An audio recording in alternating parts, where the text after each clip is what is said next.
At my sister's wedding, my son was given a child's plastic chair in the corner. He's used to less, my sister said as everyone laughed. I turned to my mother, and she just sighed, you knew this would happen. But then the groom's teenage daughter walked up and whispered, he deserves better than this family. When Marissa leaned over in her white lace gown, smirked, and said, he's used to less, while pointing at my son in the plastic chair, I think something inside me officially snapped. And when my mother simply sighed and said, you knew this would happen, without even meeting my eyes, I realized I had been stupid to think this day would be different.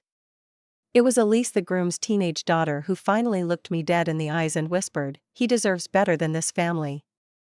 And she was right. He did. And maybe I did too. The morning had started like any other big family event day, frantic, messy, heavy with dread I couldn't quite name. Jonas, my 8-year-old son, was buzzing with excitement despite everything. He loved weddings. He thought they were fairy tales. I should have known better. We lived about 20 minutes from the venue, the gardens at Heather Farm, a beautiful, open-air spot that Marissa had been bragging about for months. She described it as perfect, elevated, magazine-worthy, the sort of place she thought would finally catapult her into whatever dream version of herself she had constructed. We arrived early. I had wrestled Jonas into a little navy blazer and khakis, combed his hair back, and told him how proud I was of him. He squeezed my hand as we approached the entrance. I remember thinking irrationally that maybe today would be okay. Maybe my family would surprise me.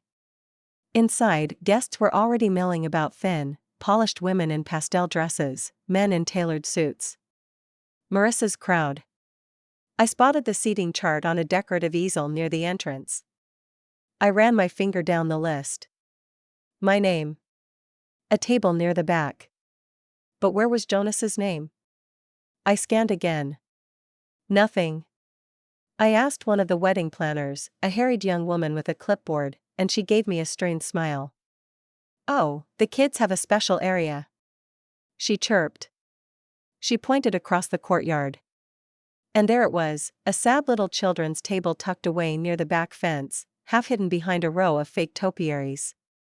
Plastic chairs. Paper plates. A cooler of juice boxes. It looked like an afterthought, no, worse. It looked like a punishment. And there, singled out from the others, was a tiny, bright blue Fisher-Price chair. Someone had stuck a piece of masking tape on it with Jonas's name scrawled in Sharpie. I froze. Jonas, following my gaze, tilted his head in confusion.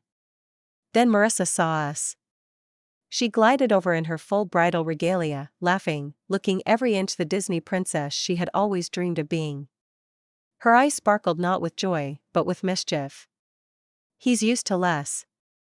She called out, loud enough for nearby guests to hear. There was a ripple of laughter. Real, actual laughter. Not awkward chuckles, genuine mirth. At my son's expense.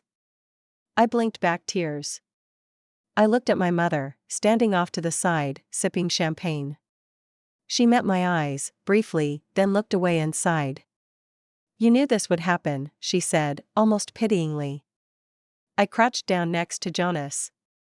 He was trying to process it all, his hands nervously twisting the hem of his jacket. It's okay, buddy, I whispered. We'll just sit together. But it wasn't okay.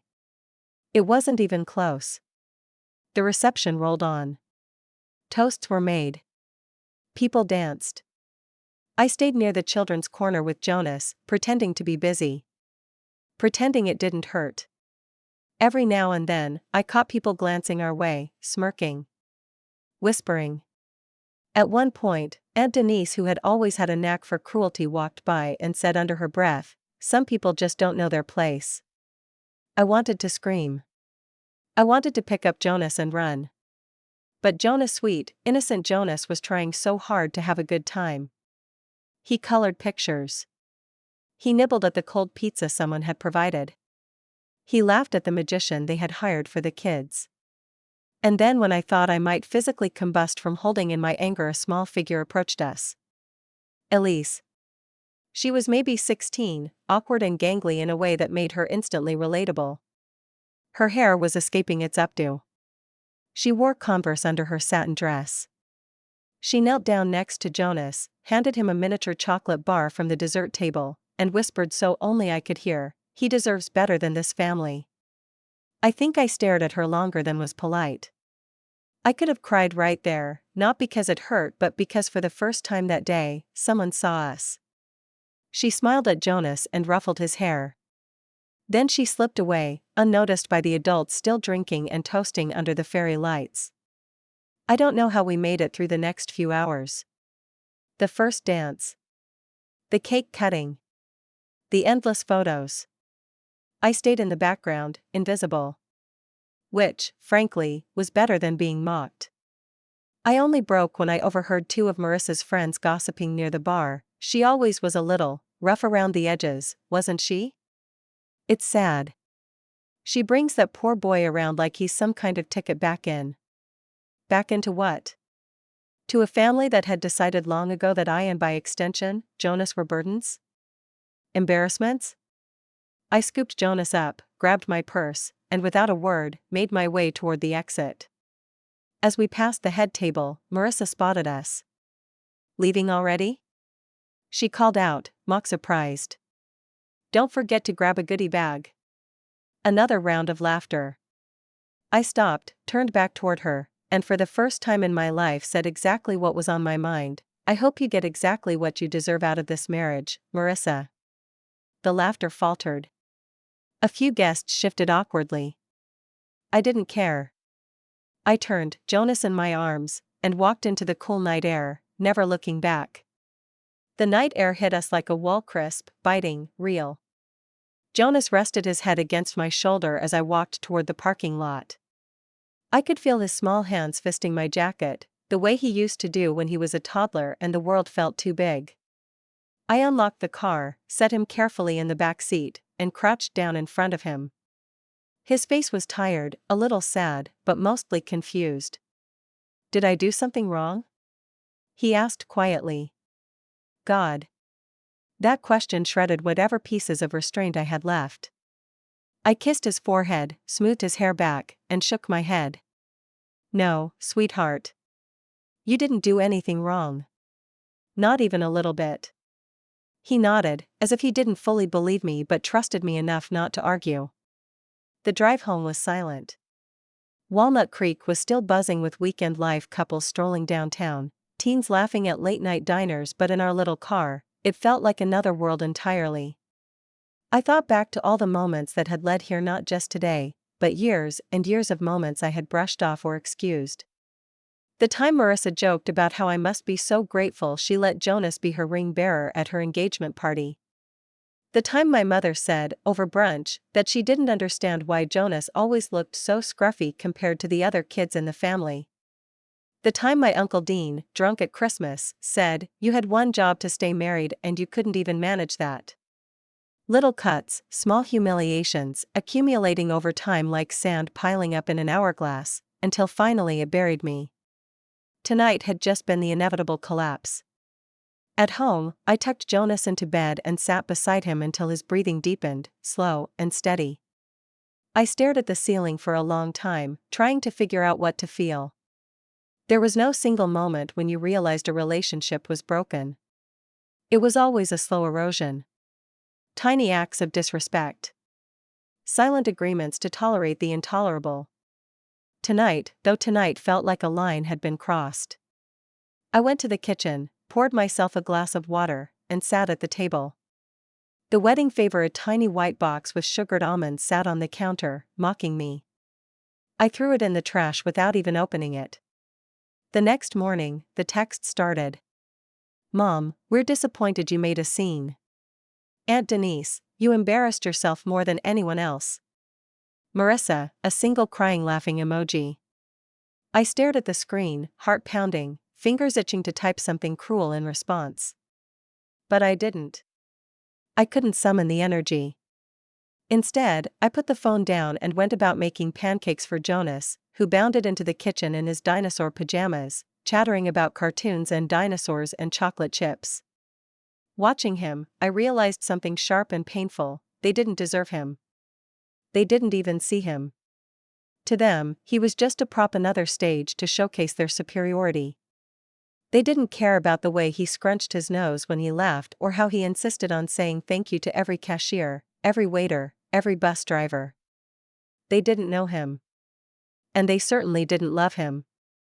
I didn't reply to the texts. Days passed. Then a week. Silence stretched between me and my family like a rope pulled tight. At first, it was terrifying. I kept waiting for the inevitable call from my mother, the one where she'd scold me into apologizing, the way she had done after every argument growing up. But it didn't come. Instead, the absence settled around me, strange but not entirely unwelcome. I thought about Elise, Charles's daughter, and how her brief kindness had pierced through all the cruelty that day. How she had seen in a moment what my family had refused to see for years. Maybe there were people not related by blood who were capable of that. Maybe blood wasn't enough. A few more days later, I ran into Marissa at the grocery store. It was one of those awkward, too close to avoid meetings in the produce aisle. She was alone, picking over avocados, sunglasses perched on top of her perfect hair. She spotted me, smirked, and said, "Oh, you're still alive." I didn't answer. I didn't owe her a damn thing. She shrugged and added, almost sweetly, "You're welcome. Maybe now you'll learn some humility." Humility. As if enduring years of quiet, tolerated cruelty wasn't humble enough. As if surviving divorce, rebuilding a life, and raising a son alone wasn't enough. I wanted to say something. Something cutting. Something final.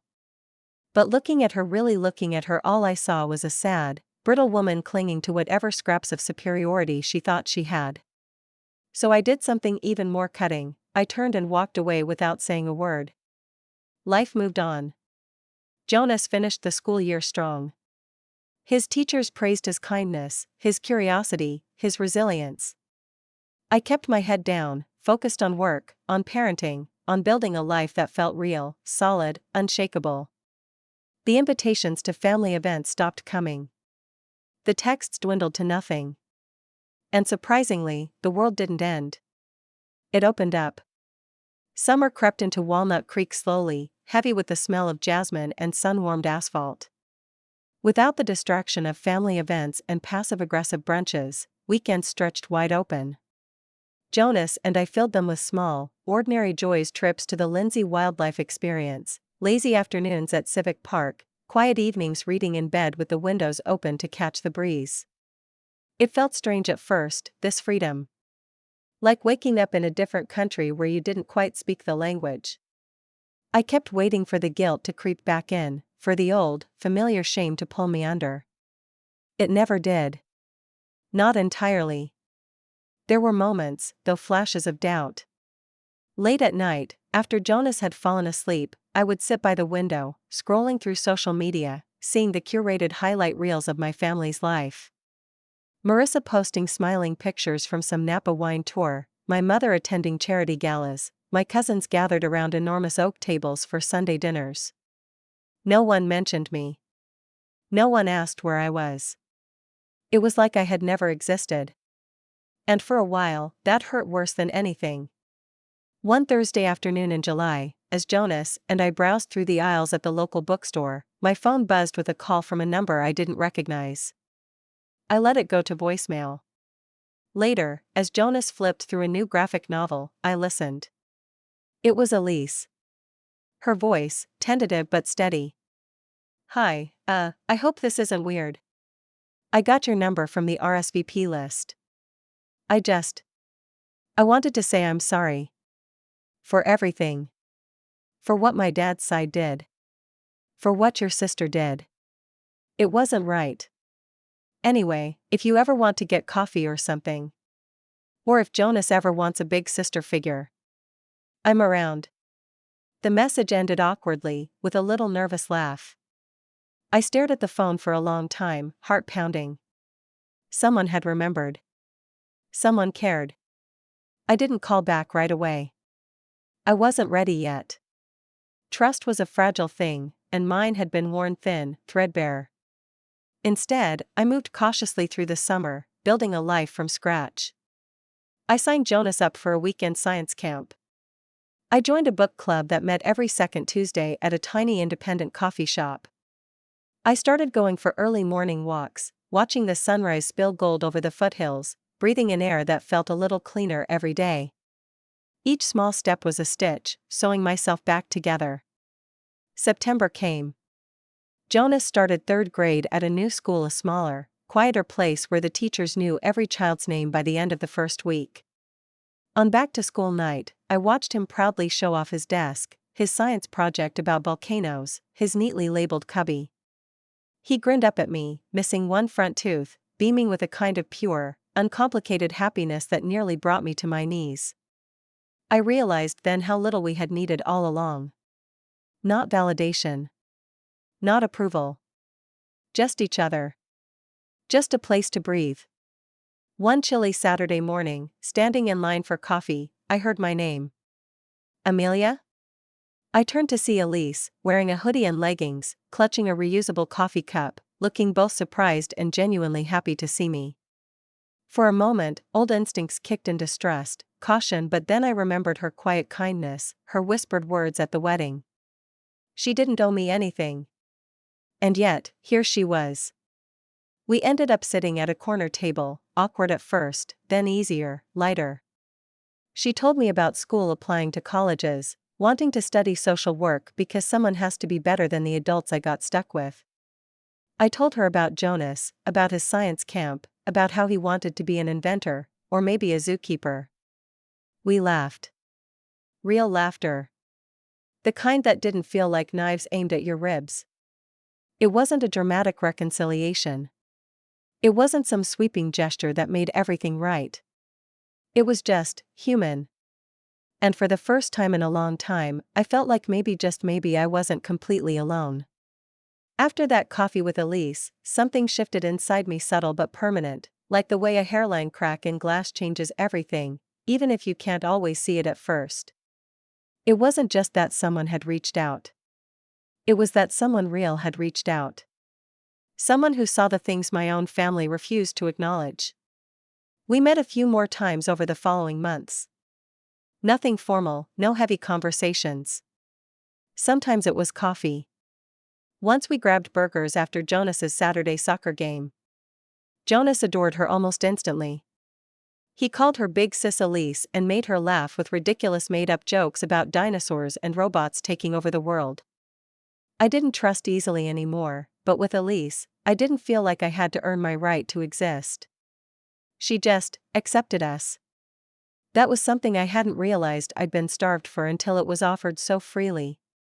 Meanwhile, the silence from my family thickened. It wasn't loud or dramatic, it was worse than that. It was passive. Complete. No birthday calls. No texts to check in. Not even a forwarded chain email from Aunt Denise, who used to send them like clockwork every week.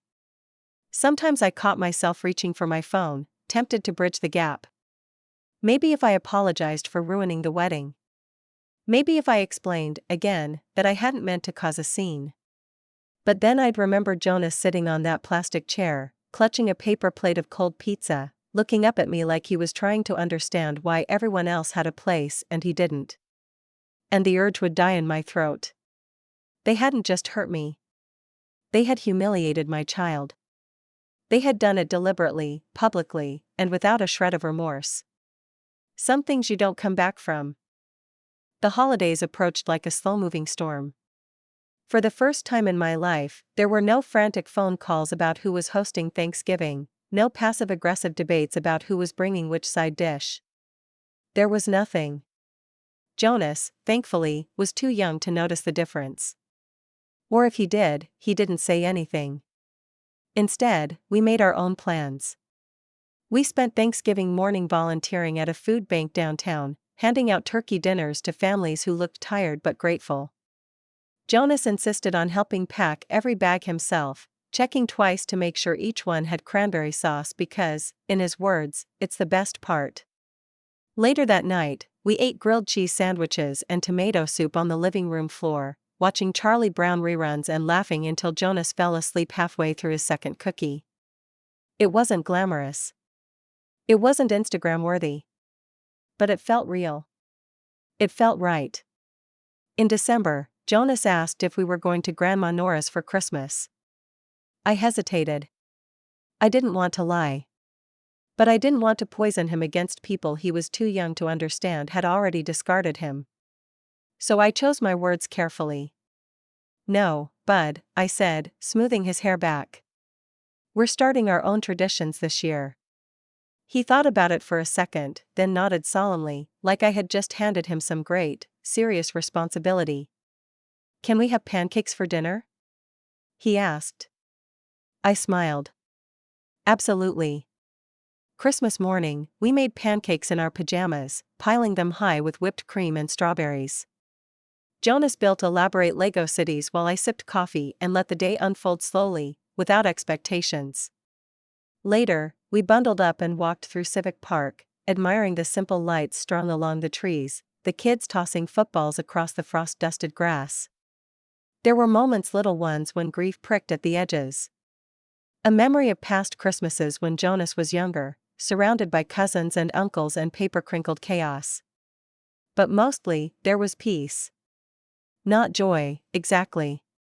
Not yet. But peace. And for now, that was enough. In the quiet days between Christmas and New Year's, I found myself thinking a lot about what family really meant. Was it the people who shared your blood but made you feel small? Was it the ones who laughed at your child's expense and called it just teasing? Or was it the people who showed up? The ones who saw you not just the polished, edited version, but the messy, bruised, beautiful reality and stayed anyway? I didn't have all the answers. But I knew one thing, whatever family was supposed to be, it wasn't what I had left behind. And whatever future Jonas and I were building, slow, imperfect, tentative, it was ours. Ours alone. The new year rolled in quietly, without fanfare. No champagne toasts, no fancy parties. Just me and Jonas on the couch, counting down to midnight, clinking mugs of hot cocoa like they were crystal glasses. We were good. We were better than good. But sometimes the past has a way of circling back. It started innocently enough. In early March, an envelope arrived. Thick, cream-colored paper. Fancy embossed lettering. Marissa's name in looping cursive. Inside was an invitation to a spring renewal brunch at my mother's house, some kind of family event, celebrating new beginnings or whatever pretentious slogan they had cooked up. There was a handwritten note attached, from my mother, "Family is forever. We hope you'll come." No apology. No acknowledgement of what had happened. Just an expectation. We had been cut out, frozen out, and now we were supposed to thaw without question. I stood there holding the invitation, feeling the old familiar tug, that exhausting, hollow pull toward making things okay just because someone else decided it was time. I set the invitation down and didn't touch it again. The next few weeks, more little things trickled in. A text from Aunt Denise about some charity auction. A forwarded flyer from my cousin Samantha about a family reunion scheduled for the summer. None of it direct. None of it real. They weren't reaching out because they missed us. They were reaching out because they needed something. Sure enough, Elise filled me in a few days later over coffee. Turns out Charles's business dealings had gone sideways. Some shady real estate investments had blown up. There were lawsuits brewing. And Marissa, who had built her whole identity on being part of the perfect social circle, was scrambling to preserve what little status she had left. Family events, charity work, good optics, it was all part of the scramble. And now, suddenly, the estranged sister with the cute kid and the single mom struggles story was a useful prop again. Part of me wanted to ignore it completely. Part of me wanted to storm into that brunch, flip a table, and lay it all bare. But neither felt right. I didn't want a dramatic explosion. I wanted something quieter. Stronger. Final. Something that would make it unmistakably clear, we were not theirs to use anymore. So I sent a letter. Old-fashioned, like their stupid brunch invitations. It was short. Polite. Devastating. Dear Marissa, mother, and family, thank you for the invitation to your spring renewal brunch. Unfortunately, Jonas and I will not be attending. We are busy building a life filled with people who treat us with kindness, respect, and love, values that, unfortunately, were not modeled for us within this family. I wish you well in your future endeavors. Sincerely, Amelia and Jonas. I mailed copies to every single person who had tried to casually rope me back in. Then I blocked them. Emails, texts, calls, social media gone. Not in anger. Not in pettiness. In peace. Real peace. The satisfying part wasn't the act itself. It was what came after. Because word spread fast. Turns out when you stop quietly tolerating mistreatment, when you set boundaries and actually enforce them, people notice.